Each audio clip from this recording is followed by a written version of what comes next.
tiempo de Cuaresma es tiempo de conversión de corazón, de cambiar, de renovar, de pasar de un corazón egoísta a un corazón humilde, que sabe reconocer el amor misericordioso de Dios hacia nuestra pobreza y debilidad.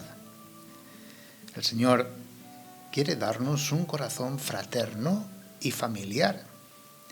Solo hace falta acogerle y abandonarnos confiadamente en Él.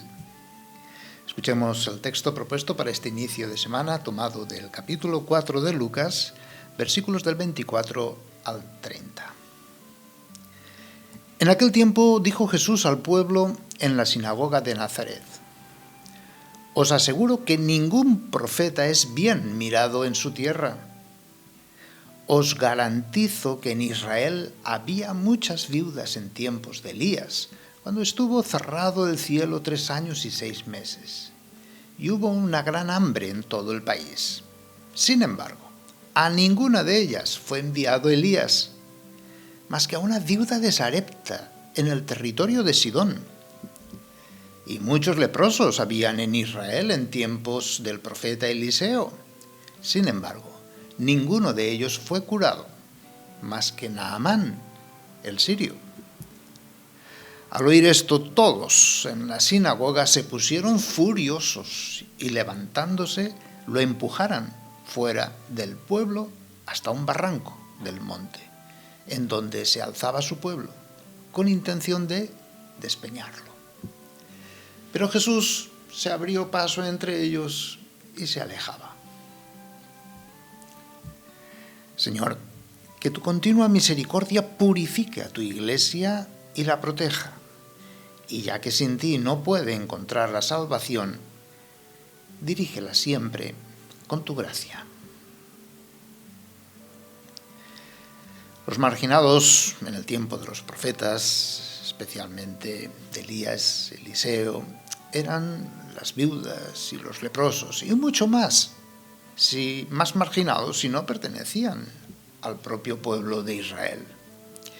Los profetas Elías y Eliseo fueron rechazados en su propia patria, hasta perseguidos, pues el pueblo se sentía orgulloso por el mero hecho de serlo y de tener la ley de Moisés y pensar que la cumplían. Jesús remarca la acogida de los profetas como tales, por ser profetas, esto es, portadores de la palabra de Dios, boca de Dios, embajadores de Dios mismo.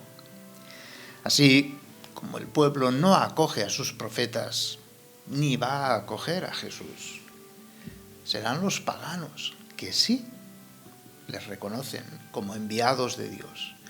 Y no solo con respeto, sino abandonándose confiadamente en sus manos, sabiendo pues que son embajadores, vicarios de Dios mismo, el Hijo de Dios es Jesús.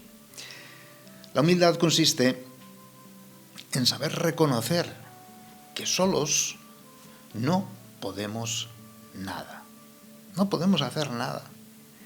Es el requisito para la fe cristiana, abandonarse confiadamente en las manos de Dios, como lo hace un hijo con su papá. La salvación llega con la conversión sincera. Por eso, el ejemplo que Jesús pone de la humillación de la viuda de Sarepta y de Naamán el sirio. La viuda se fía del profeta como enviado de Dios y le entrega todo lo que tiene para vivir, hasta su propia vida, porque no tenían más para comer. Y Naamán se fía también del profeta y obedece esa llamada a ser limpiado por la inmersión en el agua del río Jordán hasta 7 veces. A quien se presenta con este corazón contrito y humillado, Dios le ofrece la plenitud de la salvación.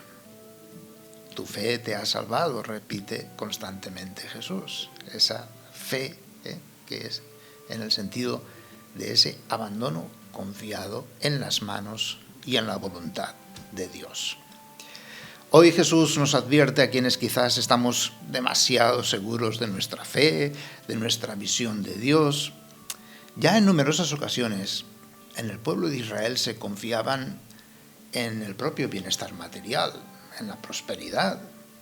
Eran los profetas quienes se encargaban de advertir que la vida no está asegurada por los bienes que uno posee, sino por la confianza y el abandono en manos de Dios. Amor quiero, conocimiento de Dios, eso es lo importante. No se trata de una fe ciega, sino de reconocer el amor de Dios. Esto es, la experiencia de sentirse amados por Dios y corresponderle con el don de todo lo que somos. También Jesús, siguiendo a los profetas, advierte a los habitantes de su patria que no se confíen en los bienes, que no es la búsqueda de milagros para el bienestar meramente material lo que han de buscar y procurar, no ese maná, no ese pan que uno lo come y después vuelve a tener hambre, sino la fe que actúa por la caridad hacia todos, una fe universal, especialmente hacia quien se confía incondicionalmente al amor de Dios, amando como Él. En este tiempo cuaresmal somos invitados a recorrer este camino de mansedumbre y humildad de corazón.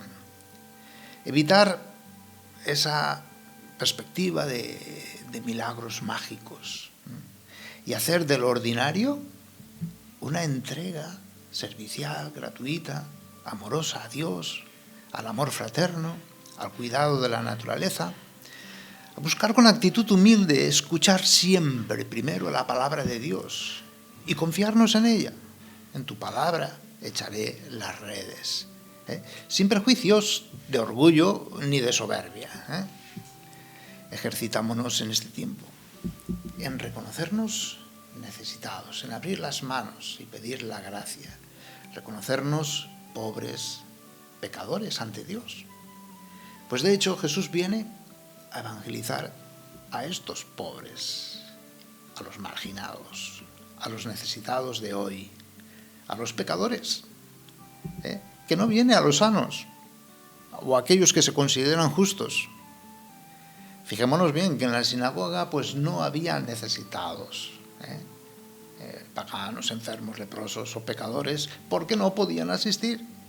Eran marginados, también de hecho por la propia comunidad. De ahí que Jesús ponga como ejemplo y modelo a Elías o a Eliseo, profetas despreciados por su propio pueblo y que beneficiaron a gente marginada y pagana como Naamán, que era de Siria, o la viuda, que era de Sarepta, pagana también. Dios no mira si pertenecemos a un pueblo o no, sino a quien ofrece un acto de fe verdadera, venga de donde venga. Esa fe de la de quien no busca su propio beneficio, sino que se confía y se abandona en manos de Dios. Si Jesús y su palabra nos molestan, como molestaban a los de su pueblo, a los de su patria, es quizás porque no aceptamos su amor universal, su declaración de evangelizar a los pobres y no de premiar a quienes nos creemos con méritos. Jesús no vino a quedar bien con la gente, sino a testimoniar la verdad y el amor. Frente a situaciones límite de sufrimiento, de tribulación, nuestros sentimientos han de ser acrecentar siempre el deseo de justicia, de paz, de fraternidad, pero global, es decir, de todo el género humano, sin exclusión ninguna, sin distinciones ni acepción de personas. Quizás cuando vemos el bien y la gracia, el amor y la misericordia hacia quienes según nuestros juicios no se lo merecen, se nos llena el corazón de rabia, de odio, algo que nos debería alegrar y dar gloria a Dios si somos cristianos. Y es que nos traiciona nuestra soberbia, nuestro orgullo, en fin, nuestra incredulidad o falsa fe, que no es gratuidad, no es amor universal, que empieza por los más marginados. Reconozcamos esa lepra de nuestros corazones, la lepra del egoísmo, de la soledad, que nos impide amar a Dios, al prójimo y al mundo creado. Contemplemos hoy a Jesús, hablándonos como siempre, en la verdad y en la caridad, profetizando sobre nosotros, y abandonémonos en sus manos confiadamente.